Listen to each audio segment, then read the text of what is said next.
विजेंद्र सिंह चंडीगढ़ जाना पसंद करेंगे, दिल्ली जाना? चंडीगढ़। राहुल गांधी अगर यात्रा के शुरू में आ जाते तो क्या इम्पैक्ट पड़ता? उसका फिर हमें श्रेय नहीं मिलता। उनको कहीं ना कहीं ये खटका तो था कि ये कुछ बड़ा घटने वाला है, तो इतनी समझ तो दाद देनी पड़ेगी। शायद इसी चीज का खटका था कि भाई ये अब लाइन में उसमें आ गए जिस लाइन में। वैसे तो चुनाव वगैरह हार गए, लेकिन कहीं ऐसा ना हो कि कोई कुछ और ही यहाँ पे बवाल खड़ा हो जाए, तो उस नाते शायद कहीं ना कहीं। अच्छा, उससे पहले थोड़ा सा इन्फिनिटी ये भी था कि भाई ब्रजेंद्र सिंह कभी अध्यक्ष तो नहीं बन जाएंगे हरियाणा के? आप तक भी बात आई होगी ये भी मैं कमाल मानता हूँ। जिस वक्त आप शामिल हुए कांग्रेस में तो आप सिटिंग एमपी थे जी। और ये बहुत बड़ी बात होती, बीजेपी के लिए बड़ा सेटबैक था कि एक सिटिंग एमपी छोड़ के जो है वो कांग्रेस में जा रहा है, बावजूद इसके टिकट कटी। वाकई कमाल की बात थी नहीं थी? बिल्कुल थी। तो आपसे किसी ने पूछा नहीं या आपने किसी से कहा नहीं कि भाई मैं हकदार हूँ, मैं चीज़ें ऐसे आया हूँ, मैं सिटिंग एमपी रहा हूँ? मैं मेरे से ना ज़्यादा मांगा मुंगा नहीं जाता। कुछ चीज़ें होती हैं जो आपके सामने हैं। उम्मीद तो थी ना आपको? उम्मीद नहीं थी, मुझे विश्वास था। अच्छा, पूरा विश्वास था। जो आपने बात कही, हाँ, वो मुझे भी था। वो भ्रम कह लीजिए कि आपके पास कौन से बीजेपी के सांसद छोड़ के आने लग रहे हैं। मतलब बीजेपी को, मतलब सिटिंग एमपी का छोड़ना बड़ी हिम्मत वाला काम होता है। सिटिंग एमपी और जिसकी टिकट नहीं कटी हुई। तो मेरा ऐसा नहीं था कि मैंने तो बल्कि प्रेशर डाला कांग्रेस पे जब मुझे ये पता लग गया था कि बीजेपी मुझे टिकट देने जा रही है। हमारे पास बाकायदा संदेश आ चुका था कि तैयारी शुरू कर दीजिए, फाइनल हो गया। तो फिर ये कांग्रेस में किसी ने कटवाई टिकट? उसमें कहने की क्या बात हो, तो स्वाभाविक सी चीज़ है। कांग्रेस में अगर टिकट नहीं मिली है तो किसी ने तो कटवाई है। भूपेंद्र सिंह हुड्डा ने कटाई। यात्रा से पहले जो है भूपेंद्र सिंह हुड्डा कांग्रेस में एक बड़े स्तंभ के तौर पे थे। मैं नहीं कहता कि आज नहीं है, आज भी हैं, चलो पार्टी में हैं, 2 बार के मुख्यमंत्री हैं, सब चीज़ें CLP भी हैं। लेकिन जब आपकी यात्रा निकलती है और यात्रा में राहुल गांधी आते हैं, उससे उसका ऐसा परिवर्तन आता है कि अब जो है हालात ये हैं कि एक बराबर में फेस खड़ा नजर आता है। भूपेंद्र सिंह हुड्डा, ब्रजेंद्र सिंह, 2 चेहरे। हालांकि इससे पहले कुमारी सैलजा, रणदीप सुरजेवाला ये लोग रहे हैं, लेकिन अभी थोड़े से ये दिखते कम हैं या चीज़ें हैं out of sight out of fight चीज़ें हो जाती हैं। तो ये बराबर में कभी कभी आपको भी लगता है हाँ मैं मतलब यहाँ पे खड़ा हो गया हूँ। जो कांग्रेस लोगों को चाहिए थी वो कांग्रेस आज आपको नजर आ रही है? ये खेल करते हैं, इसमें कोई शक नहीं। लेकिन अब देखिए, ये वोट चोरी जो है ना सर्वेश जी, ये SIR से या किसी एक चीज़ से आप इसको जोड़ के मत देखो। ये तो हर चीज़ में होने लग रही है। वो शाही की बात आपने अभी कर दी राज्यसभा में। वो शाही वाले कहते थे जब भी उनसे कोई सवाल करो, कहते ब्रजेंद्र सिंह तो अभी नए नए कांग्रेस में आए हैं, अभी उनको क्या पता कांग्रेस का, अभी तो वो बहुत जूनियर है। मैं जब IAS अंडर ट्रेनिंग था ना, हाँ, 21 साल रहा हूँ, तब से इलेक्शन कराने लग रहा हूँ। तो जितने इन इलेक्शन लड़े हैं, शायद मैं उससे ज़्यादा इलेक्शन करा चुका। तो ये क्यों कहते हैं ऐसा? मतलब कहीं मतलब अंदर से कोई इन्फीरियरिटी कॉम्प्लेक्स है क्या? अब इनसिक्योरिटी होती है कहीं ना कहीं। देखिए, किसी आदमी के विरुद्ध यदि आप राजनीति में बोल रहे हैं तो इसका मतलब ये कि आप उसको कुछ ना कुछ मान रहे हो। दिल्ली में सेंट स्टीफन में आप पढ़े जी, सेंट स्टीफन में राहुल गांधी पढ़े जी, हम सेम क्लास सेम सेक्शन में थे। तो ये इसका कभी कभी मतलब बातचीत में जो है वो मतलब फायदा मिलता है? फायदा इन द सेंस कि भाई थोड़ी इंटीमेसी बढ़ती है कि नहीं बढ़ती है? जो आपका इतना सीनियर बॉस हो उनके साथ ज़्यादा भी नहीं खुलना चाहिए। ये बात सही कह रहे हैं। लोग भी पूछना चाह रहे थे कि जिस वक्त यात्रा निकली आपने दाढ़ी पूरी बढ़ाई, लोग रिजेंबल करने लगे भी राहुल गांधी जैसे दिखते हैं, है ना। कईयों ने कहा, राजीव जेटली हैं बीजेपी के मीडिया एडवाइजर हैं मुख्यमंत्री के, उन्होंने भी एकदम को बयान दिया आपको लेके, कहते भाई ऐसे शक्ल मैच होने से थोड़ी ना चीज़ें होती हैं, ये होती हैं। तंग नहीं हुए इसमें? पसीने जब आते थे तो वो ना वो साफ हो पाती थी, इस स्टेज में तंग होते हो आप, जब वो एक स्टेज से आगे बढ़ जाए फिर तंग नहीं होते। तो कभी खुजली नहीं हुई दाढ़ी से? आपको पसीना आया तो कभी? वो आपके शरीर का हिस्सा हो जाता है, आप भूल जाते हो कि वो है, वो दूसरों को दिखती है। और जिस दिन वो कटवाई फिर उस दिन क्या फील हुआ? बच्ची सा मुंह निकला इतना सा। जो सपने सबसे ज्यादा लंबे समय तक मेरे को आए, एक तो ये होता था, मतलब मैं IAS में भी आ लिया, नौकरी करते 10 साल हो लिए, वो सपना फिर भी आता था कि मैथ्स के पेपर में मैं फेल होने लग रहा हूँ। जबकि मैथ्स मैंने 10वीं के बाद दोबारा नहीं ली कभी। लेकिन शायद वो कहीं ना कहीं मैथ्स का खौफ ऐसा बैठा हुआ था दिमाग में कि वो मेरे को 40 साल की उम्र तक तंग करता रहा। तो फिर किसी से आपने पूछा नहीं इसका इलाज बताओ यार, ये बार बार सपना आ रहा है, ये फेल दिखा रहा है मैथ में? ना, मैंने मैथ्स रखी ही नहीं इसीलिए। लेकिन वो मेरे को अब तक फेल दिखाता था कुछ साल पहले तक।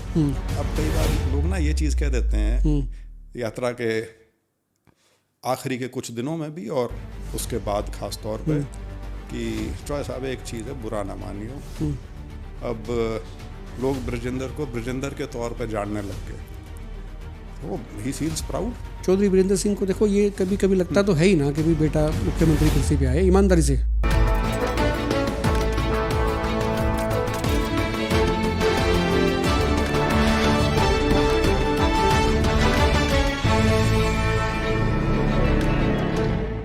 नमस्कार, एक पद पोस्ट में आपका बहुत बहुत स्वागत है। मैं हूं सर्वेश कुकरा। हमारे स्टूडियो में बेहद खास मेहमान आज हैं ब्रिजेंद्र सिंह, कांग्रेस के बड़े नेता हैं।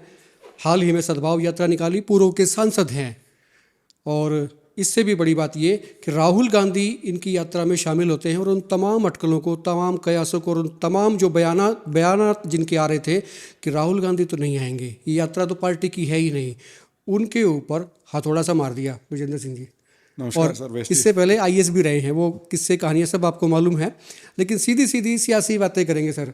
वो जो हथौड़ा मारा ना, वो जो यात्रा को लेकर जो कयास हो रहे थे, कयास तो क्या आपको तो मालूम ही था, आप बात करके आए थे कि भाई यात्रा में किसी न किसी दिन आएंगे मेरे ख्याल से। हाँ, मतलब कयास कह लीजिए या जिज्ञासा जो थी, कई लोगों को ये था कि शायद नहीं आएंगे, लेकिन मुझे एक पल के भी लिए कभी ये नहीं था कि, क्योंकि मेरी यात्रा की शुरुआत में घोषणा, उसके बाद यात्रा के बीच बीच में भी निरंतर संपर्क में था और उनकी तरफ से हमेशा रिस्पांस यही था कि मैं ज़रूर आऊँगा। और ख़ास तौर पे जब मैंने उनको आमंत्रित किया, हमारे 62 हल्के हो लिए थे तब, तो बिल्कुल स्पष्ट उन्होंने कहा था कि मैं तुम्हारे लास्ट फेज़ में आऊँगा, लेकिन थोड़ा सा ये ज़रूर है क्योंकि उस समय इलेक्शन है। हाँ। तो और हमारी यात्रा ओरिजिनली ख़त्म 5 मई को होनी थी, तो वो तो बिल्कुल 4 का नतीजा आना था और तो 5 वाली तो वो शुक्र है वो किन्हीं कारणों से वो थोड़े दिन पोस्टपोन हो गई। तो फिर वो इलेक्शन के बीच में उनके कार्यक्रम को किसी तरह से निकाल के लाना, वो एक थोड़ी हमको सुविधा हो गई थी। नहीं, राहुल गांधी अगर यात्रा के शुरू में आ जाते तो क्या इम्पैक्ट पड़ता? उसका फिर हमें श्रेय नहीं मिलता। अच्छा, पहले उस मुद्दे को पहले पूरी हाइप पे लेके गए और फिर वो मामला आया। भूपेंद्र सिंह हुड्डा ने जब ये कहा कि, मैंने सवाल किया था उनसे, वहाँ से आए थे, मैंने कहा कि भाई ब्रिजेंद्र सिंह की यात्रा में ये माना जा रहा है, क्योंकि इनपुट्स आ रहे थे, सोर्सेज बता रहे थे कि राहुल गांधी शामिल होंगे, तो क्या आप यात्रा में शामिल होंगे? उन्होंने फटाक से कहा कि मैं क्यों जाऊँगा। वो आगे फिर वहाँ यात्रा में नहीं, देखिए, राहुल गांधी आएंगे तो हमारे शीर्ष नेता हैं, वो एलओपी हैं लोकसभा में, तो स्वाभाविक सी चीज़ थी। सभी कांग्रेस के जो वरिष्ठ नेता हैं, तो उनका आना, कोई मुझे कभी उसके बारे में कोई शक तो था ही नहीं। शक नहीं था, लेकिन उन्होंने क्यों कहा होगा ऐसा कि मैं क्यों आऊँगा? उसका जवाब मैं क्या दे सकता हूँ, क्योंकि वो मैंने आपका सुना था वो पूरा क्लिप। हाँ, शुरू में तो कह गए थे, लेकिन बाद में ठीक कर लिया था। बाद में किसी ने रिपीट किया कि तब राहुल गांधी आएंगे तो भी नहीं जाएंगे। लेकिन वो आप वाला पार्ट था जो शुरू के 20-25 सेकंड वाला, वो वायरल हो गया था। वो वायरल हो गया। तो सेकंड पार्ट जो था जिसमें उन्होंने कहा था, बड़ा स्पेसिफिक सा सवाल था, भी राहुल गांधी आएंगे यात्रा में, ब्रिजेंद्र सिंह आप जाएंगे, तो कहता मैं क्यों जाऊँगा। अच्छा, ज़्यादातर जो मामलों में भूपेंद्र सिंह हुड्डा ने कहा या फिर जयप्रकाश जेपी ने कहा, जेपी ने तो यहाँ तक कहा, कहता नहीं यात्रा ही नहीं है, ये आधिकारिक यात्रा है। हुड्डा साहब ने भी कहा, कहता आधिकारिक यात्रा नहीं है। ये क्यों ऐसा फैलाया गया? भी आधिकारिक क्या मतलब है? आधिकारिक कोई यात्रा निकाल रही, पार्टी निकाल रही है? आधिकारिक देखिए ये है कि मैं तो यात्रा की इजाज़त हमारे राष्ट्रीय अध्यक्ष से, खड़गे जी से और राहुल गांधी जी से पूरी बात करके, विस्तार से चर्चा करके, उसके बाद ही हमने घोषणा की थी 20 अगस्त को, और तारीख भी उसके 1-2 दिन बाद ही हमने घोषित कर दी थी। शुरू में 2 अक्टूबर को करने की कोशिश थी, गांधी जयंती की, लेकिन उस दिन शायद कुछ और भी था, जिस वजह से वो 2 की बजाय फिर हमने उसकी तारीख 5 को कर दी थी। तो हमारी जो शुरुआत थी, घोषणा थी या शुरुआत थी, वो केंद्रीय नेतृत्व से बाकायदा इजाज़त लेके थी, उनसे डिस्कस करके थी। और उस समय प्रदेश में ना तो पीसीसी प्रेसिडेंट तब तक नियुक्त हुए थे, राव नरेंद्र बाद में आए। हाँ, और जब हमने इसकी घोषणा की थी तब तक सीएलपी भी नहीं नियुक्त हुए थे। तो वो सारी चीज़ें 20 अगस्त के बाद हुई हैं। तो उस समय ये नहीं था कि प्रदेश में से किससे इजाज़त लो आप। और वैसे ईमानदारी की बात तो यह है कि मैंने तो राहुल गांधी जी और खड़गे जी से इजाज़त ली थी, उसके बाद केसी वेणुगोपाल जी के पास में गया था और उसके बाद हमने घोषणा कर दी तो थी। ये जो 2-3 नेताओं ने जो प्रचार किया इन बिटवीन के भी आधिकारिक नहीं है, हम क्यों जाएं या ये नहीं जाएं, ये क्या लगता है? मतलब कोई अंदर का नहीं, है, इन्फिनिटी वो कम्प्लेक्स था? शायद एक टेक्निकल चीज़ है कि कांग्रेस के प्रोग्राम के तहत नहीं थी, कोई ये कांग्रेस का प्रोग्राम नहीं है, और वो हमारे प्रभारी जी बयान दे गए थे।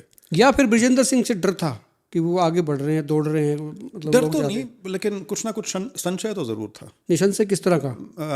मैं तो कई जगह अपने भाषणों में भी कहा और कई जगह इंटरव्यूज़ में भी कहा कि वो सभी लोग जो हमारी यात्रा शुरू होने से पहले उस यात्रा की कमियां निकालने शुरू हो गए थे, मैं उनकी राजनीतिक सोच को तो सलाम करता हूँ कि उनको कहीं ना कहीं ये खटका तो था कि ये कुछ बड़ा घटने वाला है।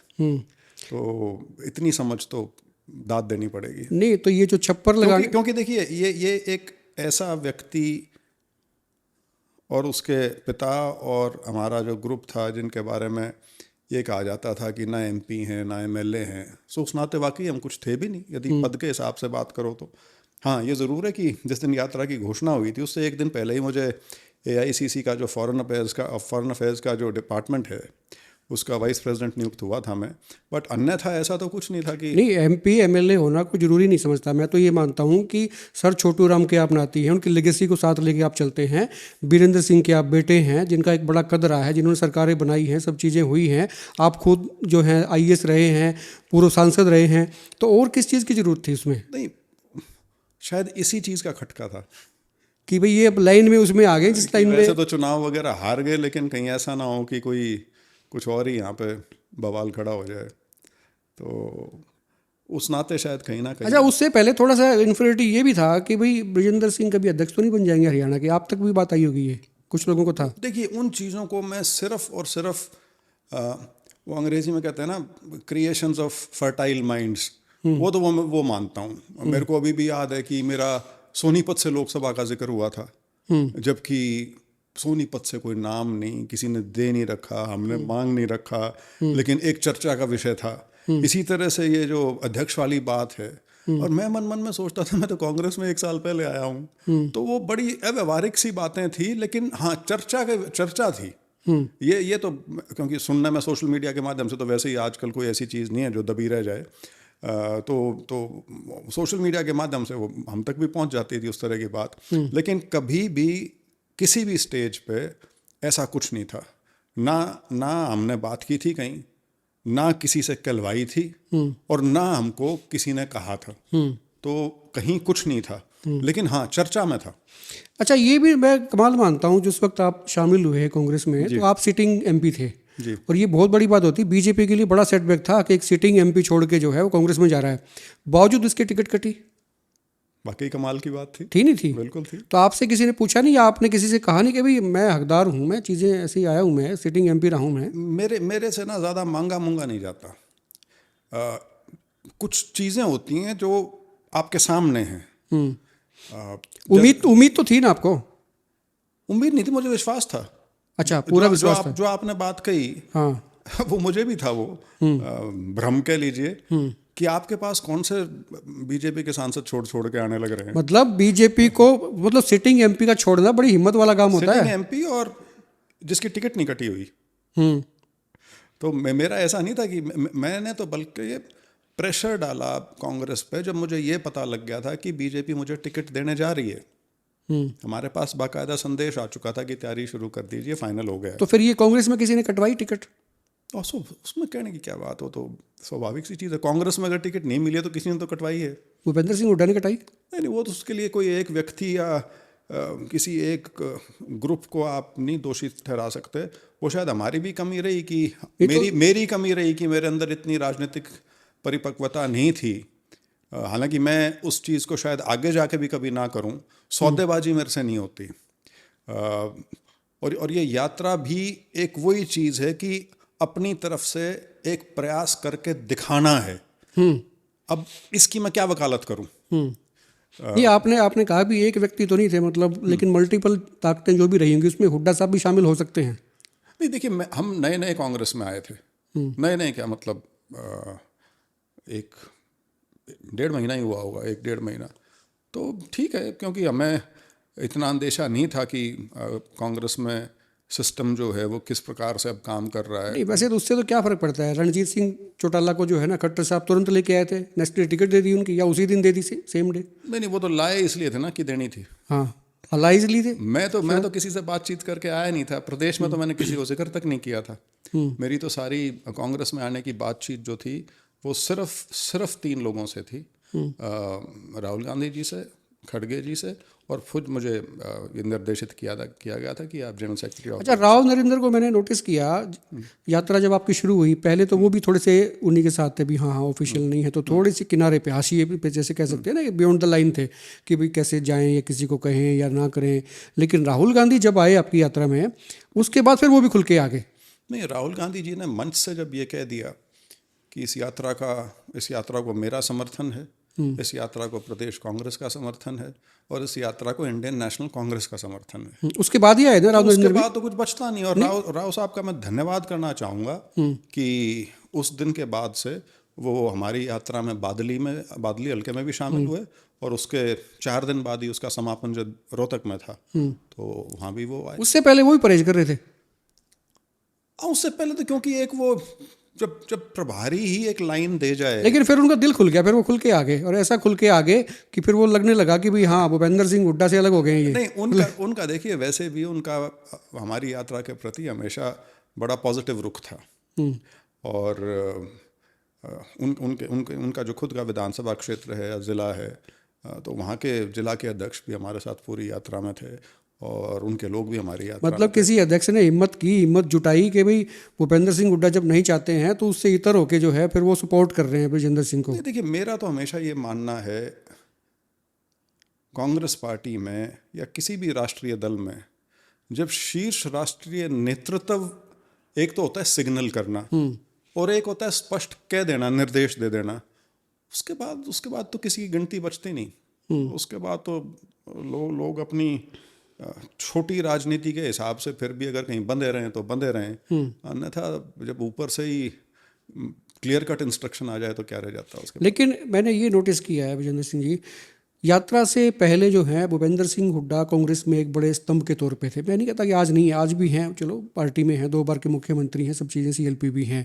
लेकिन जब आपकी यात्रा निकलती है और यात्रा में राहुल गांधी आते हैं, उससे उसका ऐसा परिवर्तन आता है कि अब जो है हालात ये हैं कि एक बराबर में फेस खड़ा नजर आता है, भूपेंद्र सिंह हुड्डा, ब्रजेंद्र सिंह, 2 चेहरे। हालांकि इससे पहले कुमारी सैलजा, रणदीप सुरजेवाला ये लोग रहे हैं, लेकिन अभी थोड़े से ये दिखते कम हैं, या चीज़ें हैं out of sight out of fight चीज़ें हो जाती हैं। तो ये बराबर में कभी कभी आपको भी लगता है हाँ मैं मतलब यहाँ पे खड़ा हो गया हूँ इस चीज़ पे। देखिए, हुड्डा जी बहुत ज़्यादा सीनियर हैं, 2 बार के मुख्यमंत्री हैं, और कांग्रेस के वरिष्ठतम नेता हैं हरियाणा में, और शायद देश में भी जो गिने चुने 8-10 लोग हैं उनमें उनका नाम है। तो उस नाते मैं अपने आप को उनके समकक्ष या उनके सामने खड़ा बिल्कुल नहीं मानता। मैं उस गलतफहमी में नहीं रहना चाहता। लेकिन मेरा ये मानना ज़रूर है कि जनरेशनल चेंज आएगा कांग्रेस में। आप उसको उस नज़रिए से देखना चाहें तो शायद बेहतर समझ पाएंगे, बजाय ये कि कौन किसके सामने खड़ा है या नहीं खड़ा। नहीं, मैं उस पे बल्कि आता अभी संगठन को लेके और चीज़ें लेके, जो कांग्रेस लोगों को चाहिए थी वो कांग्रेस आज आपको नजर आ रही है? पूरी तरह से तो नहीं, पूरी तरह से नहीं। जो उम्मीद थी जिला अध्यक्षों से, कुछ जिला अध्यक्ष उस पर शायद खरे उतर रहे हैं, लेकिन अभी भी लोगों की जो पुरानी आदतें हैं, पुरानी बंदिशें हैं, वो अभी तक उससे नहीं निकल पाए। वो निकलना बहुत ज़रूरी है। आपका राजनीतिक तौर पर जुड़ाव किसी भी बड़े नेता से हो सकता है, होता है, होना भी चाहिए, कोई ऐसी बात नहीं है। जब आप किसी फील्ड में 30-30, 40-40 साल लगाते हैं तो आपका एक ग्रुप बनता है, तो उसमें कोई आपत्तिजनक कुछ नहीं है।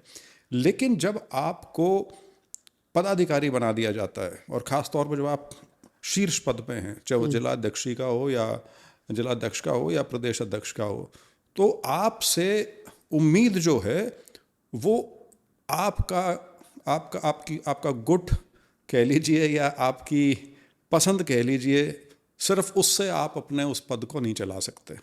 फिर आपको, क्योंकि कांग्रेस पार्टी की जिम्मेवारी दी गई है, तो उस कांग्रेस पार्टी में आप सिर्फ एक जगह ही सीमित होकर रह जाएं तो फिर आप अपने पद के साथ नाइंसाफ़ी कर रहे हैं। जिस ढर्रे पे अभी कांग्रेस चल रही है, आपने भी इत्तेफाक भी रखा उससे, इसी ढर्रे पे अगर कांग्रेस रही तो क्या सत्ता में लौट सकती है 29 में? नहीं, कांग्रेस में इम्प्रूवमेंट होनी तो शुरू हो गई है, और सबसे बड़ी इम्प्रूवमेंट ये है कि संगठन बनना तो शुरू हो गया। अच्छा, आपने ना एक जिक्र किया था जब आपकी यात्रा शुरू हुई थी, तब मेरी आपसे बातचीत हुई तो आपने कहा, बिहार के रिगार्डिंग मैंने सवाल किया था बिहार में, आपने कहा बिहार का तो काम पहले कर चुकी सरकार है, SIR में इतने वोट कट गए कुछ नहीं हुआ, वही बिहार में सरकार नहीं आई। हरियाणा में शुरू हो गया सर SIR। हाँ, SIR शुरू हुआ है और अब पार्टियां थोड़ी चौकस भी होना शुरू हो गई हैं। मुझे ध्यान नहीं कि किसी और प्रदेश में इस प्रकार से इतना योजनाबद्ध तरीके से विपक्ष इसकी पैरवी कर रहा हो, SIR की प्रक्रिया की। अब जैसे हरियाणा में सभी ज़िलों में बहुत से हलकों में भी बाकायदा ट्रेनिंग सेशंस चल रहे हैं, कैंप्स लगने लग रहे हैं समझाने के लिए कि ये सुनिश्चित करना है कि कोई जायज़ वोट बनने से रह ना जाए और नाजायज़ कोई कटे ना। तो खुद भी उसके ऊपर विजिलेंस रखना बहुत ज़रूरी है, नहीं तो ये खेल कर देंगे, इसमें कोई शक नहीं। लेकिन अब देखिए, ये वोट चोरी जो है ना सर्वेश जी, ये SIR से या किसी एक चीज़ से आप इसको जोड़ के मत देखो, ये तो हर चीज़ में होने लग रही है। अब तो यहाँ तक हो गया कि राज्यसभा के कैंडिडेट का पर्चा ही खारिज कर दिया, एक इतनी हाइपर टेक्निकलिटी के ऊपर जिसका कोई मतलब नहीं है। बल्कि जिस दिन ये क्या विडम्बना बोलते हैं, अजीब विडम्बना है कि जिस दिन सुप्रीम कोर्ट ने ये कहा कि हम इसका संज्ञान नहीं लेंगे, इसके लिए तो आपको पिटिशन फाइल करनी पड़ेगी, इलेक्शन कमीशन के पास जाना पड़ेगा, उसी दिन तेलंगाना हाई कोर्ट में वो नोटिस जिसके आधार पे जिसका उल्लेख मीनाक्षी नटराजन ने अपने फॉर्म में नहीं किया, जिसकी वजह से उनका फॉर्म डिक्लेयर हुआ, उस दिन उस नोटिस को खारिज कर दिया हाई कोर्ट ने। क्या कर सकते हैं, इसका कोई मायने नहीं है। हाँ। लेकिन इसीलिए मैंने शब्द इस्तेमाल किया हाइपर टेक्निकलिटी। और ये दुर्भाग्य की बात है कि राज्यसभा का चुनाव, ये तो पर्चा खारिज करने की बात थी, पूरा राज्यसभा का चुनाव जो मखौल बना के छोड़ दिया। मखौल तो सर कांग्रेस के विधायकों ने बना दिया, जो क्रॉस कर गए, वो चीज़ों को भय है ही नहीं। मखौल से मेरा मतलब सिर्फ खरीद फरोख्त से नहीं है, मखौल से मेरा मतलब है कि इकलौता ये चुनाव है, हाँ, वो जिसमें वोट काटने के 1 लाख तरीके आप ढूंढ सकते हो कि वोट खारिज कैसे हो। ये संभावना किसी और चुनाव में नहीं है, इसमें है। अच्छा देखो, कमाल की बात, सब जगह जो है मशीन से, EVM से चुनाव हो रहा है, लेकिन राज्यसभा का चुनाव जो है वो बैलेट से हो रहा है। इसको कैसे देखते हैं? थोड़ी वोट होती है ना, ये थोड़ी हो, लेकिन क्लैरिटी तो है, संख्या बहुत, कैंसलेशन के चार्जेस कम है। नहीं, उसमें थोड़ा वो 2-3 चीज़ें और भी हैं। राज्यसभा का चुनाव जो है वो उसको बोलते हैं पार्शल डिस्क्लोजर पे बेस्ड है। पार्शल डिस्क्लोजर ये मेरे ख्याल से 2008 या 9 के बाद शुरू हुआ था। आपने अपने पार्टी के जो इंचार्ज बनाए हैं, जो एजेंट बनाए हैं, उनको दिखा के डालना होता है। छूट आपके पास है अभी भी कि आप पार्टी के विरोध में भी वोट डाल सकते हैं, जो यहाँ आपको व्हिप जारी नहीं होता उसमें। हाँ, क्योंकि लेकिन उसमें सुप्रीम कोर्ट की रूलिंग है कि व्हिप तो इसलिए जारी नहीं हो सकता क्योंकि ये कार्रवाई जो है वो सदन के अंदर नहीं हो रही, सदन के बाहर की कार्रवाई है, इसलिए कोई व्हिप का मायने नहीं है। एंटी डिफेक्शन लॉज पे लागू नहीं होता। तो वो सारी चीज़ें, इसीलिए मैं कह रहा हूँ कि राज्यसभा का चुनाव के बारे में बहुत, मैं इसलिए नहीं कह रहा कि कांग्रेस को कई सीटों का नुकसान हो चुका है पिछले कुछ सालों में, इसके ऊपर विचार होना चाहिए कि इसको बेहतर कैसे किया जा सके। खरीद फरोख्त तो जैसी है सो है, वो तो चलती रहेगी। तो जिसने जमीन बेचना वो बेचेगा, वो तो बेचेगा, लेकिन कम से कम आप ये इस तरह की चीज़ तो उसमें ना आने दो ना कि अब शाही है। मैं उदाहरण देता हूँ, हमेशा बदमाशी की थी कांग्रेस के MLAs ने की थी, जग जाहिर है, कोई ऐसी बात नहीं। लेकिन यदि वो शाही एक कैंडिडेट के आगे ही इस्तेमाल हुई है और उस पर 1 लिखा हुआ है, उसको कैंसिल करने की क्या जरूरत है? उससे बैलेट का मतलब ये होता है कि आपने वोट जिसको दी है वो क्लियरली आइडेंटिफाइड है या नहीं है। जब आपको ध्यान हो, अपने बैलेट पेपर होता था, उस पर मोहर जब लगती थी, वो मोहर यदि आपने 2 कैंडिडेट्स की लाइन पे लगा दी तो इस चीज से निर्धारण होता था कि आधे से ज्यादा मोहर किसकी साइड में लगी हुई है। उससे यह पता लगता था कि ये इसकी लगाना चाह रहा था और वो वोट माना जाता था। लोकसभा में तो उलट है, वो कह रहे हैं बिंदी लगी हुई थी कईयों पे, वो भी बैक पेपर पे पीछे। वो तो जिनने लगाई है और जिनने देखनी है उन्हीं को पता है कि बिंदी लग रही है इस पे कहीं। उस पर तो शायद वो जो पार्टी का एजेंट है उसको भी नहीं समझ में आएगा कि बिंदी लगी थी या नहीं लगी। वो शाही की बात आपने अभी कर दी राज्यसभा में। वो शाही वाले कहते थे जब भी उनसे कोई सवाल करो, कहते विजेंद्र सिंह तो अभी नए नए कांग्रेस में आए हैं, अभी उनको क्या पता कांग्रेस का, अभी तो वो बहुत जूनियर है। मैं जब IAS अंडर ट्रेनिंग था ना, हाँ 21 साल रहा हूँ, तब से इलेक्शन कराने लग रहा हूँ। तो जितने इन इलेक्शन लड़े हैं शायद मैं उससे ज़्यादा इलेक्शन करा चुका। तो ये क्यों कहते हैं ऐसा, मतलब कहीं मतलब अंदर से कोई इन्फीरियरिटी कॉम्प्लेक्स है क्या? अब इनसिक्योरिटी होती है कहीं ना कहीं। देखिए, किसी आदमी के विरुद्ध यदि आप राजनीति में बोल रहे हैं तो इसका मतलब ये है कि आप उसको कुछ ना कुछ मान रहे हो, उससे डरे हुए हैं। मैं ना डरे हुए नहीं, उसको कुछ मान रहे हो। और मैं इसी चीज़ से अपने आप को हमेशा संतुष्ट होता हूँ। जब हमारी यात्रा की, जब शुरू होने से पहले जब इसकी बुराई करनी शुरू करी, जैसे मैंने शुरू में कहा, मेरे को तभी से खुशी होनी शुरू हो गई थी कि मैंने कहा शायद उन्होंने मान लिया हमको। हाँ, मान लिया भाई हम कुछ है नहीं। एक हिसाब, एक तरफ तो ये कह रहे हो कि कुछ है ही नहीं, और दूसरी तरफ आप इतने तिलमिलाए हुए हो, तो उस तिलमिलाहट का कुछ तो कारण होगा, आधार होगा। तो ठीक है, राजनीति में चलता है। अच्छा, और मैं हमेशा कहता हूँ मुफ्त की पब्लिसिटी मिली। शुरुआती तौर पे सारी पब्लिसिटी जो थी वो नेगेटिविटी से आई थी। उससे जल्दी आती पब्लिसिटी। बिल्कुल आती है ना? बिल्कुल आती है, चर्चा का विषय बन जाता है। हाँ, विजेंद्र सिंह चंडीगढ़ जाना पसंद करेंगे, दिल्ली जाना?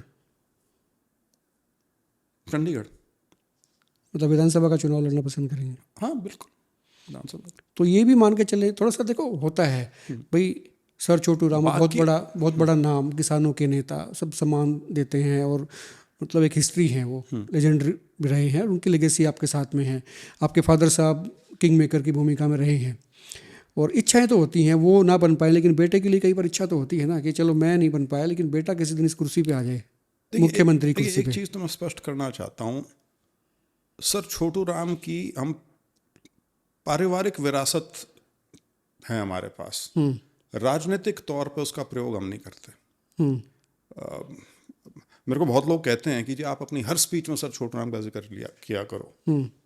मैं उसको वो इतने महान व्यक्ति और उसके व्यक्तित्व को छोटा करना मानता हूँ। और शायद यही कारण है कि किसान आंदोलन के समय जो 2 तस्वीरें सबसे प्रमुखता से इस्तेमाल हुई, वो सर छोटू राम की थी और शहीद भगत सिंह की थी। तो यदि हम उसका राजनीतिक इस्तेमाल करना शुरू कर दें MLA इलेक्शन के लिए, तो वो उनको छोटा करने की और उनको दलगत राजनीति में घसीटने की बात हो जाएगी। उनका वो जो नाम है वो अपने आप फिर हमारे कर्मों से कम हो जाए, ये कभी नहीं चाहेंगे। और इस दिशा में हमारा प्रयास रहता है। चाहे मेरे पिताजी हों, चाहे मैं हूँ, मैं तो कई बार खुल के कहता हूँ कि मेरा भी बीच बीच में बहुत मन करता था कि मैं पथभ्रष्ट हो जाऊं। लोभ लालच जो है बहुत तगड़ी चीज़ें होती हैं। किस तरह से होने का मन करता था? प्रलोभन दुनिया में बहुत होते हैं, तो लेकिन मैं हमेशा ये कहता हूँ कि एक खोए पे छोटू राम बैठता दिखता था, एक खोए पे वीरेंद्र सिंह बैठता। थोड़ा स्पेसिफिक कोई इंसिडेंट बताएं कि भी हाँ उस वक्त ऐसा। इंसिडेंट की बात नहीं है, तो आपके ज़िंदगी की एक शैली बन जाती है। हाँ। ज़िंदगी की शैली बन जाती है। मेरे को बचपन से ही पता नहीं क्यों, क्योंकि घर का माहौल बड़ा साफ सुथरा था। ये तब की बता रहे हैं जब आप नौकरी में थे? नहीं, बचपन से बता रहा हूँ। ओके। बचपन से, क्योंकि हमारे घर में कोई कभी भ्रष्ट राजनीति नहीं हुई या भ्रष्ट व्यवहार उस नाते नहीं हुआ, तो मेरे को बचपन से ही बल्कि पैसे से थोड़ी कौफ्त हो गई थी।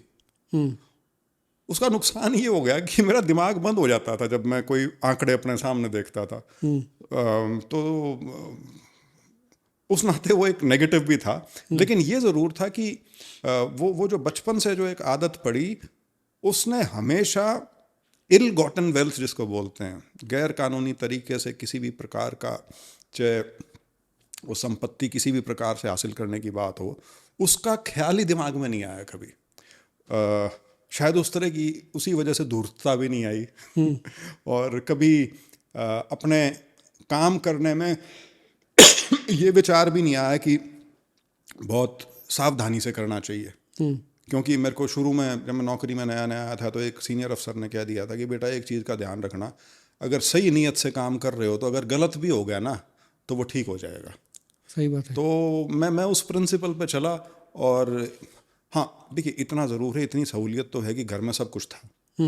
तो मैं हालांकि वैसे मैं ईमानदारी को तो कोई क्वालिटी नहीं मानता, होना ही चाहिए हर किसी होना चाहिए, लेकिन आज के दिन वो रेयरिटी हो गई है। रेयरिटी होगी। तो अगर कोई ईमानदार है तो उसको लोग ऐसे देखते हैं जैसे कोई अजीबोगरीब चीज़ है ये। आजकल तो ये कहते हैं ईमानदार होना भी चाहिए, दिखना भी चाहिए। दिखना भी चाहिए, मतलब खैर समय समय की बात है, लेकिन तो उस नाते कभी हाँ। और बाद में ये आभास भी होना शुरू हुआ। देखिए, शुरुआती जीवन में ना आपको कभी ये नहीं पता लगता कि आप कितने बड़े घर से आने लग रहे हो या कितनी बड़ी विरासत आप कैरी कर रहे हो। मैं तो छोटूराम जी के घर में रहा हूँ। मेरी शुरुआत की शिक्षा जो है वो रोहतक की है, मेरी पैदाइश भी रोहतक की है। मैं अपनी दादी जी के से छोटूराम की बेटी के साथ रहा हूँ मैं 5 साल।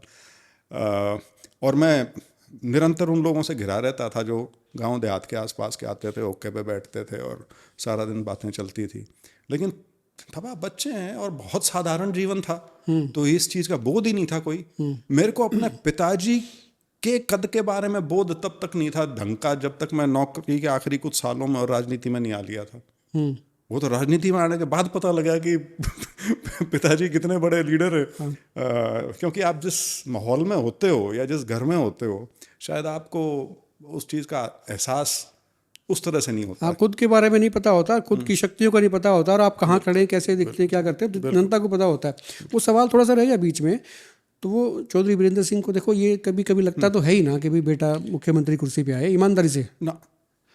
आज तक हमारा कोई इस बारे में चर्चा नहीं हुई। वैसे हमारी आमतौर पर राजनीतिक चर्चाएं भी बहुत कम होती हैं, अब थोड़ी सी होनी शुरू होगी, क्योंकि यात्रा में निरंतर 7 महीने आपको हर अगले दिन की तैयारी करनी होती थी, और एक निरंतर उस चीज़ में आपका वाद विवाद। सबसे ज़्यादा खुशी तो पिता को ही होती है जब बेटा जब सही लाइन पे जा रहा होता है, हाँ ये पकड़ी लाइन। बिल्कुल होती है।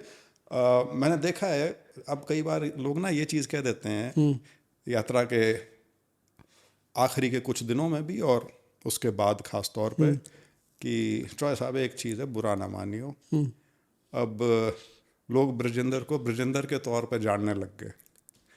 तो ही फील्स प्राउड कि बिल्कुल हाँ, मतलब उनकी खुद की, जबकि इस यात्रा की सारी रूपरेखा, तैयारी और इसका आधार मेरे पिताजी की जो राजनीतिक कमाई थी 50 साल की, वो था। उसके ऊपर हमने अपनी तरफ से मेहनत कर दी, लेकिन उसका आधार जो 90 हलकों में, मतलब एक नाम के तौर पे आपको इसलिए जानते हैं कि आप सर छोटूराम के परिवार से आते हैं या आप वीरेंद्र सिंह के लड़के हैं, बट अदरवाइज तो कुछ नहीं है। लेकिन मेरे पिताजी का, आप ये मान लीजिए, पूरे हरियाणा में हर जगह लोग थे, साथी थे, कोई 20 साल पुराना है, कोई 40 साल पुराना है। यात्रा का आधार वो बने, उसके ऊपर बाकी यात्रा जुड़ी। जी बिल्कुल फ़ायदा होता है, क्योंकि विजेंद्र सिंह सांसद रहे हिसार लोकसभा सीट से, लेकिन ये जो पहचान मिली बगैर सांसद होते हुए, बगैर विधायकी के, पूरे हरियाणा में एक चेहरा आगे, नाम से, शक्ल से, और पिक्चर जो है दिमाग में लोगों के चली गई, तो ये अपने आप में एक बड़ी चीज़ होती है। लेकिन जिस दिन शुरू की थी यात्रा, उस दिन का क्या माहौल था दिमाग में कि भाई यात्रा करेंगे तो क्या क्या चीज़ें आ सकती हैं, ये चीज़ें कुछ तो रही होंगी। जब ये यात्रा के बारे में जब चर्चा हो रही थी ना, वो यात्रा की चर्चा नहीं थी, बल्कि वो चर्चा थी कि राजनीतिक तौर पर सक्रियता दोबारा बढ़ाने के लिए। क्योंकि ये सब का मानना था कि 7-8 महीने हो गए हैं इलेक्शन गए, और एक हिसाब से विपक्ष की खास तौर पर राजनीति में ठहराव सा आया हुआ था। पानी दो, मैं ले लूँगा। ठहराव, कुछ देर अजय तो है, ठीक। एक ठहराव सा आया हुआ था। तो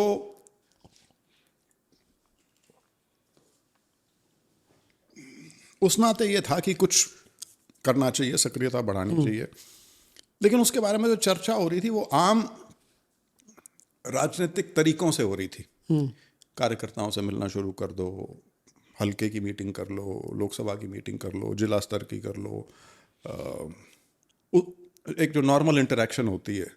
तो यात्रा का विचार मेरा था शुरू में जब आए थे आप, आईएएस छोड़ के, जो है नौकरी छोड़ के जब आए राजनीति में, जब सीधी टिकट मिल गई थी, आप एमपी बन गए थे, बिल्कुल उस वक्त तो नहीं सोचा होगा भाई कभी पैदल भी घूमेंगे? नहीं, यात्रा का विचार तो बिल्कुल 100% राहुल गांधी की भारत जोड़ो यात्रा से है।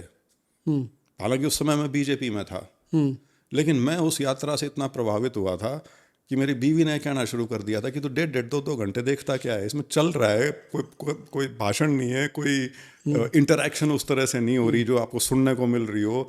एक आदमी है, वो सिर्फ सड़क पे चल रहा है। तो मैं उस चीज़ से बहुत प्रभावित तो हुआ। कभी राहुल गांधी को बताया आपने कि मैं आपकी यात्रा देखता था, मैं बीजेपी में था उस वक्त? बिल्कुल बताया। वो तो जब मैं उनसे फर्स्ट टाइम मिल के जब मैंने जिक्र किया उनको कि मैं करना चाहता हूँ, तो उनने जो 2-4 चीज़ें पूछी तो मैंने ये बताया जी आपकी यात्रा से इंस्पायर होकर कर रहा हूँ, और ये चीज़ मैं बिल्कुल मानता हूँ। वो एक ज़िद की बात जो हो जाती है, मेरे ये था कि राहुल गांधी से ज़्यादा प्रिविलेज्ड कौन है? देश के सबसे बड़े परिवार से वो आते हैं, किसी चीज़ की उनको कमी नहीं है। मैंने कहा जब वो कर सकते हैं तो हम क्यों नहीं कर सकते? अच्छा, दिल्ली में सेंट स्टीफन में आप पढ़े? जी। सेंट स्टीफन में राहुल गांधी पढ़े? जी। तो शायद वो 1-2 साल सीनियर थे आपसे, या हम सेम क्लास सेम सेक्शन में थे, हिस्ट्री। अच्छा। वो वैसे उम्र में मेरे से 1.25 साल बड़े हैं। प्रियंका जी हमारी उम्र की हैं। तो मतलब राहुल गांधी आपके साथ में सेंट स्टीफन में इकट्ठे थे, क्लासमेट थे? हिस्ट्री ऑनर्स में फर्स्ट ईयर में थे। फर्स्ट ईयर के बाद फिर वो विदेश चले गए थे, क्योंकि कॉलेज और यूनिवर्सिटी में वही सिक्योरिटी की वजह से। वो यूके भी गए, उसके बाद अमेरिका गए थे, वही सिक्योरिटी रीजंस थे वो भी। गए, फिर यूके में तो बाद में आए। उसके बाद भी शायद यूएस गए फिर वो? नहीं, सेंट स्टीफन्स के बाद वो यूएस गए। यूएस में भी 2 यूनिवर्सिटियां बदली उन्होंने, क्योंकि हार्वर्ड में भी वो पहचाने जाते थे। बिल्कुल। तो फिर वहाँ से भी उन्होंने शिफ्ट किया। फिर वो फ्लोरिडा में एक यूनिवर्सिटी थी, वो ज़्यादा नोन यूनिवर्सिटी भी नहीं है उस नाते, और वहाँ पे शायद उन्होंने अपने नाम के आगे गांधी लिखने की बजाय अपना मदर का जो सरनेम है वो लिखना शुरू किया था, ताकि पहचाने ना। थोड़ा सिक्योरिटी रीजन से। उसके बाद वहाँ से फिर वो यूके आके वहाँ से उन्होंने मास्टर्स किए। तो ये डिस्कस तो होता है, क्योंकि देखिए कॉलेज लाइफ में जब इकट्ठे रहते हैं कि same college same class same चीज़ें होती हैं, तो ये इसका कभी कभी मतलब बातचीत में जो है वो मतलब फ़ायदा मिलता है। फ़ायदा इन द सेंस कि भाई थोड़ी इंटीमेसी बढ़ती है कि नहीं बढ़ती है? वहाँ पे मेरी खुद की झिझक या झेप कह लीजिए, वो प्रधानमंत्री के बेटे थे भाई। तो मेरे को तो उनके पास जाके बात करने में वो आभास बहुत होता था कि चमचागिरी लगेगी। लेकिन राहुल गांधी को अभी तो मालूम ही है ना, ये ब्रिजेंद्र सिंह कोई है जो मेरे साथ थे सेंट स्टीफन में? वो तो पता नहीं, लेकिन हाँ हम 1 साल साथ थे। बिल्कुल, तो एक ही क्लास। तो कभी जिक्र नहीं आया उन दिनों की यादें ताज़ा करके, तो 5 मिनट कभी मिले तो कभी? नहीं, इतनी हमारी इंटरेक्शन कॉलेज में नहीं थी। नहीं, अभी पार्टी में आने के बाद? जो आपका इतना सीनियर बॉस हो उनके साथ ज़्यादा भी नहीं खुलना चाहिए। ये बात सही कह रहे हो। दोनों चीज़ें होती हैं, कई बार खुल जाते हैं, कई बार जो है चीज़ें हो जाती हैं। मैं थोड़ा डिस्टेंस मेंटेन करता हूँ, मतलब मेरी आदत ही ऐसी है। एक बार आपका बयान भी आया था ओम प्रकाश चौटाला को लेके, आपने कहा था कि भी वो बड़े सीजन थे और ठीक ठाक राज जो रहा। पूछा गया था कि मुख्यमंत्रियों के बारे में आपका क्या विचार है, तो मैंने बंसी लाल जी के बारे में, भजन लाल जी के बारे में, चौटाला साहब के बारे में, लेकिन क्योंकि चौटाला साहब के मैंने इलाके में काम किया था, उनके सिरसा जिले में मैं 2 साल एडीसी रहा था, तो करीब से तो मैंने सिर्फ उनको ही देखा था कार्यशैली के हिसाब से। अदरवाइज मैं उन अफसरों में से नहीं था जो चंडीगढ़ सेक्रेटेरिएट के चक्कर लगाते हों। बल्कि मैं जब डीसी चंडीगढ़ था 3 साल के लिए, तब तो बहुत लोग उम्मीद करते थे कि आप सेक्रेटेरिएट जाएं, हरियाणा सेक्रेटेरिएट। मैंने कहा हरियाणा सेक्रेटेरिएट से मेरा कोई वास्ता ही नहीं है। मैं यूटी में हूँ, मैं हरियाणा सेक्रेटेरिएट का 4th फ्लोर है, मैंने 4th फ्लोर पर मैं क्यों जाऊँगा? अभय सिंह जी देखिए मेरे से बड़े हैं, और उन 2 साल में जब मैं सिरसा था तो अभय सिंह जी के साथ मैं बड़ा क्लोजली इंटरेक्ट किया हूँ, और ख़ास तौर पर एक इवेंट आया था वहाँ पे जिसके लिए मैं आज तक बड़े गर्व की अनुभूति करता हूँ, और उस इवेंट का कारण अभय सिंह थे। वो था एक गांव में, चौटाला गांव में नेशनल चैंपियनशिप हुई थी। मेरे ख्याल से आज तक किसी गेम की, और ख़ास तौर पे एक प्रोमिनेंट गेम वॉलीबॉल की, नेशनल चैंपियनशिप चौटाला में हुई थी। तो उसमें हमने सब ने मिलकर बहुत मेहनत करी थी, क्योंकि वहाँ तो कुछ नहीं था। आज का सिरसा और उस समय का सिरसा भी अलग था। तो वो सारी की सारी जो सोर्सिंग थी मटेरियल की, वो या तो हिसार से थी, और हिसार से भी 25% थी, सारी की सारी दिल्ली से थी। तो एक बड़ा लॉजिस्टिक नाइटमेयर था वो, लेकिन वो बड़ी कामयाबी के साथ किया। तो उस समय मेरा इंटरेक्शन ज़रूर अभय सिंह जी के साथ बहुत हुआ था उस समय। तो उनको मैं उस नाते जानता हूँ। हरियाणा में पहली बार 2014 के बाद से 2 राष्ट्रीय दल आमने सामने हो गए हैं, और जो रीजनल पार्टी थी बड़ी मजबूत, 50-60 साल पुरानी रीजनल पार्टी, उसने अपने आप को खुद क्या कहते हैं विध्वंस कर, मतलब अब खुद को जला लिया। तो ऐसी स्थिति में फिलहाल किसी क्षेत्रीय दल के लिए मैं लंबा चौड़ा रोल नहीं देखता हरियाणा में। और जिस प्रकार से बीजेपी वैसे भी क्षेत्रीय दलों की बिल्कुल उनको तहस नहस करने पर लगी हुई है, हालांकि यहाँ तो बीजेपी को करनी नहीं पड़ी, यहाँ तो अपने आप ही कर लिया इन्होंने। तो आज की स्थिति में और आने वाले कुछ समय के लिए मैं कोई संभावना नहीं देखता उनके लिए। बीजेपी के बारे में कहा जाता है ये कुछ भी कर सकते हैं। अभी तक तो यही है, कुछ भी कर रहे हैं, है ना, सब कुछ। मतलब तो बिल्कुल ही, इसीलिए राहुल गांधी को इंडिया के जो लीडर्स थे उनको आईना दिखाना पड़ा। वो जो स्पीच है 9.5 मिनट की, मेरे हिसाब से वो एक ऐतिहासिक स्पीच है जिसका आने वाले समय में बहुत जिक्र किया जाएगा, जिसमें रेजिस्टेंस के ऊपर उन्होंने जोर दिया, प्रतिरोध। अब देखो बड़े बड़े स्टेट्स हैं वहाँ पे कांग्रेस अच्छा परफॉर्म नहीं करती है। पश्चिम बंगाल ही ले लीजिए, है ना, उधर बिहार में भी 4-5 बहुत बड़ी स्टेट्स हैं, बंगाल, बिहार, उत्तर प्रदेश, तमिलनाडु। हाँ, तो यहाँ पे देखो कांग्रेस कितना मतलब लैग हो रही है। तो ये ऐसा क्यों है, मतलब इतनी बड़ी पार्टी, इतने बड़े नेता, ये सब तो चीज़ें। देखिए, ये तो बहुत इतिहास में जाने वाली बात हो जाएगी। ये तो 40 साल पुरानी कहानी है। वहाँ से शुरू होते होते वो एक डाउनफॉल हुआ पार्टी का, तो उसके तो अनेकों अनेक कारण हैं। लेकिन मुझे लगता है कि कांग्रेस का अब उभार होना शुरू हो चुका है। हालांकि मैं भी मानता हूँ यूपी, बिहार और बंगाल, इन 3 स्टेट्स में बहुत ज़्यादा मेहनत करनी पड़ेगी और बहुत ज़मीन पे ही लड़ाई लड़नी पड़ेगी, उसके अलावा कोई तरीका नहीं है। अब आप सिर्फ गठबंधन की या जोड़ तोड़ की राजनीति से अब कोई इलेक्शन नहीं जीत सकते। अब आपको बीजेपी जीतने ही नहीं देगी। पंजाब में कैसे देखते हैं, क्योंकि आपकी प्रेडिक्शन मैंने देखा टू दी पॉइंट स्पेसिफिक होती हैं भी, हाँ ये चीज़ें हो रही हैं। पंजाब अपना एक वो प्रदेश है जहाँ कांग्रेस अगर अपना घर ठीक कर ले तो पंजाब में कांग्रेस जीत सकती है। आपने आंसर में ये भी कह दिया कांग्रेस का घर ठीक नहीं है, आपने इफेंट बट लगाया कि अगर कर ले। नहीं, मतलब कमियां हैं, लेकिन वहाँ फिर भी कांग्रेस बहुत मजबूत है। और उस मजबूती में एक बहुत बड़ा कारण है कि वहाँ पे अब अकाली दल का बिल्कुल हाशिए पे जाने वाली हालत उनकी हो चुकी है। और आम आदमी पार्टी बहुत अनपॉपुलर है और बीजेपी अपना खेल कर ही रही है। उनके एमपी तो सारे वो ले ही गए और भी अफवाहें सुनने को मिलती रहती हैं। तो वहाँ कुछ भी हो सकता है आम आदमी पार्टी के साथ। तो वहाँ पे जो सही मायने में विकल्प के तौर पे अभी भी कांग्रेस उसी मजबूती से है जो वो पंजाब में हमेशा से थी। हाँ, लेकिन जैसे जो पिछला चुनाव था, मतलब गलतियाँ हुई, माननी चाहिए। हरियाणा में आपको क्या लगता है कि क्या चीज़ें जो कोई ब्लंडर, कोई एक ब्लंडर कोई आपको लगता है पार्टी में है, ये दुरुस्त होना बड़ा जरूरी है अगर आगे बढ़ना है तो? सबसे बड़ा ब्लंडर तो संगठन का अभाव था जी। संगठन आज के दिन भी है अभी? नहीं, अब संगठन खड़ा होना शुरू हो चुका है। जैसे मैंने कहा, कमियां हैं, कमियां भी हैं और अभी पूरा कंप्लीट भी नहीं हुआ है, तो दोनों चीज़ हैं। लेकिन एक बहुत अच्छी शुरुआत हुई है। मुझे पूरा विश्वास है कि आने वाले 3-6 महीने में उसका रिव्यू भी होगा कि जो अब तक की परफॉर्मेंस रही है वो कैसी है। कुलदीप शर्मा को मैं सुन रहा था एक बार, उन्होंने कहा कि भाई जब तक वो 2004 वाला जो नहीं आएगा ना कांग्रेस के भीतर, जो उस वक्त चौधरी भजनलाल होते थे, है ना, तो भूपेंद्र सिंह हुड्डा थे, तो वो एक क्लब था, तो तब तक कांग्रेस जो है वो फिर लौट के नहीं आएगी, ऐसा उनका मानना था। देखिए, कांग्रेस में हरियाणा में चीफ मिनिस्टर कोई रहा, लेकिन नेता बहुत तगड़े रहे हैं पार्टी के अंदर और सभी कम्युनिटीज से रहे हैं। लेकिन पिछले कुछ साल में संगठन के अभाव में लोगों की आइडेंटिफिकेशन ABCD लीडर से होनी शुरू हो गई थी। वो तो फिर कमी लाएगी पार्टी में। वो तो अभी भी है।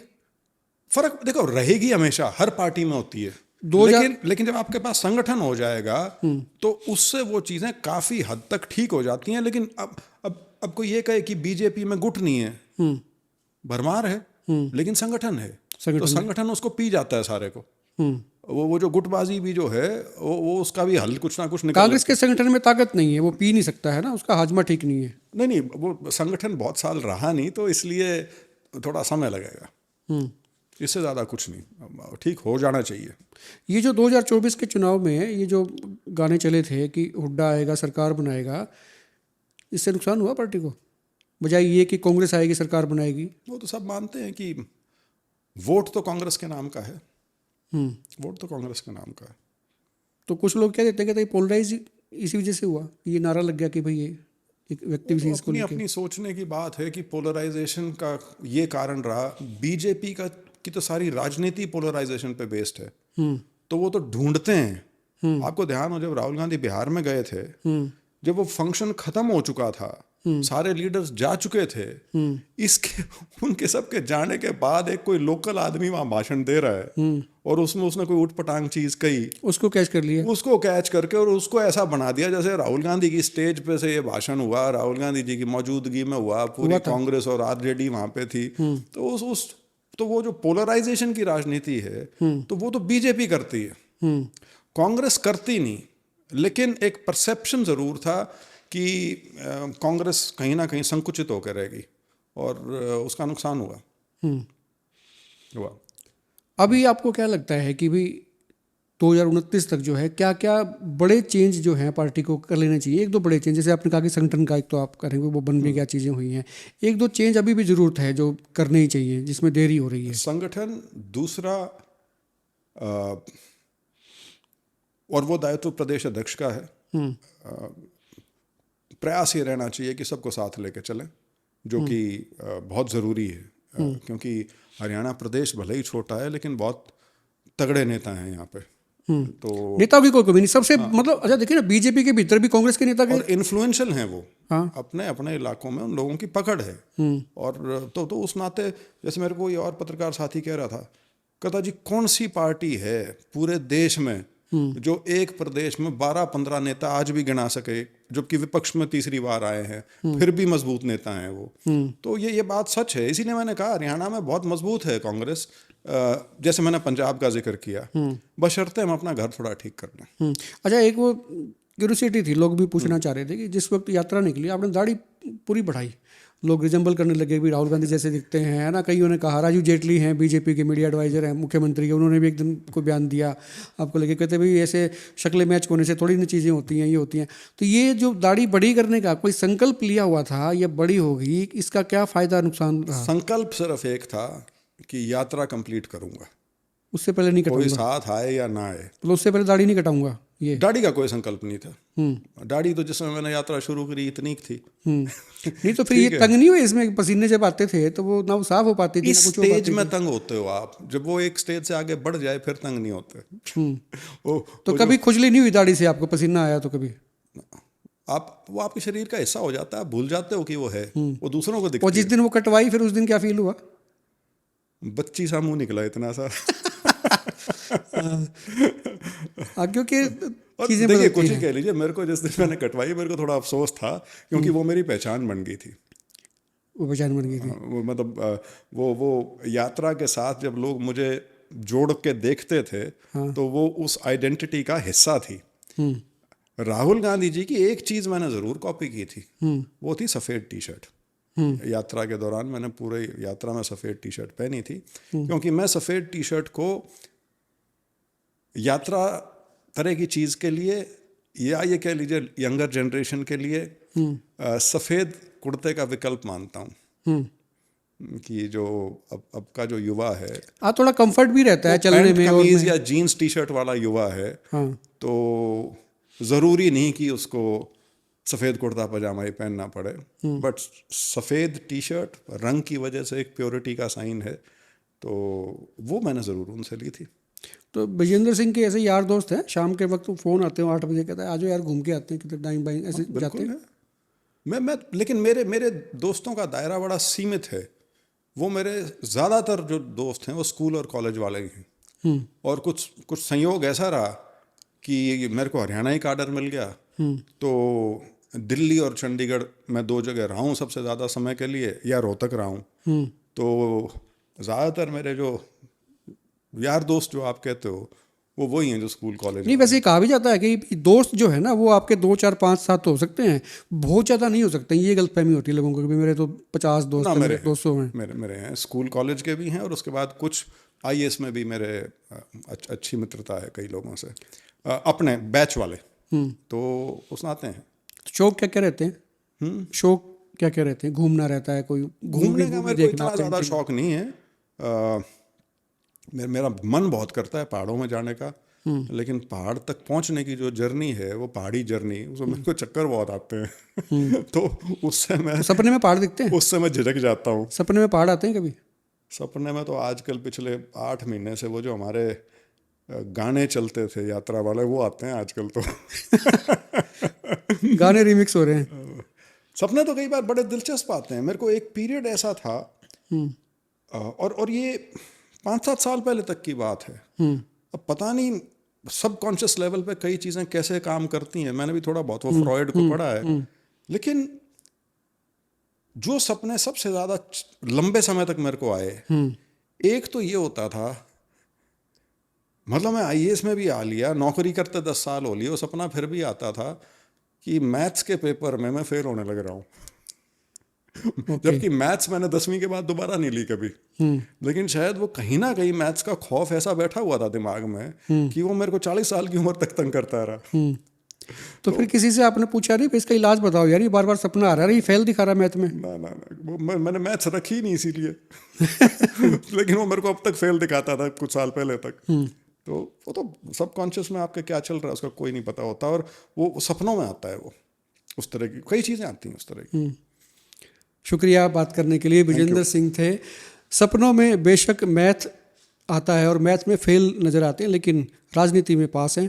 यात्रा जो निकाली सद्भाव यात्रा, उसके बाद में कद जो है बड़ा हुआ है, इजाफा हुआ है, और बहुत से लोगों को परेशानियां भी हुई हैं। उनको लगा कि हमारे पैरेलल में एक बड़े कद का नेता आ गया है, डट गया है। और कांग्रेस में वैसे भी कहा जाता है कि नेता तो बहुत हैं, लेकिन ये जो नेता, एक सवाल बीच में रह गया, ये नेता जनता जो है इनको इकट्ठा देखना चाहती है। कभी मौका आएगा दिल से, मतलब ऐसे नहीं भी कोई लीडर आ गया तो इकट्ठे हो गए, नो। ये मैंने जिक्र कई बार किया। ये अम्बाड़ा यमुनानगर साइड की बात है। ये 2-3 जगह हुआ मेरे साथ। साधारण दुकानदार या रेडी वाला आदमी आता और जैसे ना कान में कांग्रेस को बचा लो, हाँ, उसे भी पता है प्रॉब्लम क्या है। हाँ, जनता चीख चीख के कह रही है, कहता इकट्ठे आ जाए तो कोई हरा नहीं सकता, कोई हरा नहीं सकता। और देखिए, इस यात्रा में GT रोड बेल्ट है, कहते हैं जी बीजेपी है वहाँ कांग्रेस इतनी मजबूत है। मतलब हमारी यात्रा जब करनाल पहुंची या असंध पहुंची, असंध के बाद फिर हम करनाल गरौंडा और उसके बाद ये पानीपत जिला सोनीपत करते आए। मतलब कांग्रेस पूरी पार्टी के तौर पे और विचारधारा के तौर पे वहाँ ये लंबा चौड़ा खेल नहीं है कि नेता के पीछे लग के वो पार्टी के साथ हैं। अम्बाड़ा पुराने वाला अम्बाड़ा, और इसी तरह से फरीदाबाद, जबकि फरीदाबाद में तो पिछले 2 चुनाव में 6-6 लाख 4-4 लाख का मार्जिन रहा है। कांग्रेस विचारधारा के तौर पे, कार्यकर्ताओं के तौर पे पूरी मजबूती से है। बात वहीं आती है कि इकट्ठा कर लो इनको। शुक्रिया। विजेंद्र सिंह जी थे हमारे साथ स्टूडियो में। और कांग्रेस को कैसे देखते हैं, कांग्रेस के भीतर विजेंद्र सिंह को कैसे देखते हैं, खुल के कमेंट करें, वीडियो को शेयर करें, और आप भी अपनी राय जो है रख सकते हैं कि कांग्रेस किस दिशा में जा रही है, किस दिशा में जाना चाहिए, क्या क्या फैक्टर्स ऐसे और इनपुट के तौर पर डल सकते हैं जिससे कांग्रेस मजबूत हो सकती है। आप देखते रहिए एकमत पोस्ट। नमस्कार।